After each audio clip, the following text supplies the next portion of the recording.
The city of Buffalo continues to wrestle with high school numbers of suspensions that could put students at greater risk on the streets. News 4's Rachel Kingston reports the policy came under fire again tonight. 6 years old.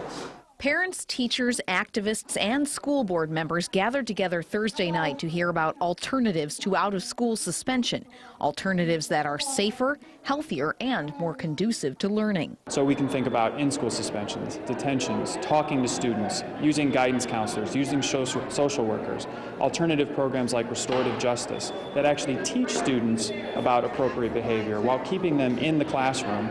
Suspensions are inconsistent from school to school. In some buildings, activists claim there is a tendency to over-discipline. It's affecting mostly black and Hispanic children, and especially the black males. The increase is still high, even from elementary up to high school.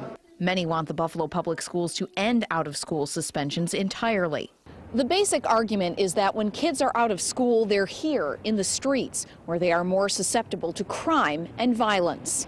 Freeman calls it the school-to-prison pipeline. They're everywhere. They're mixing together, and they're blaming you and the school, and they're upset with their parents.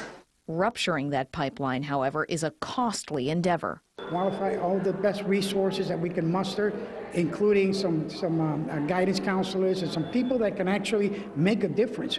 Facing a $42 million budget deficit or a $50 million budget deficit next year makes that even harder to do.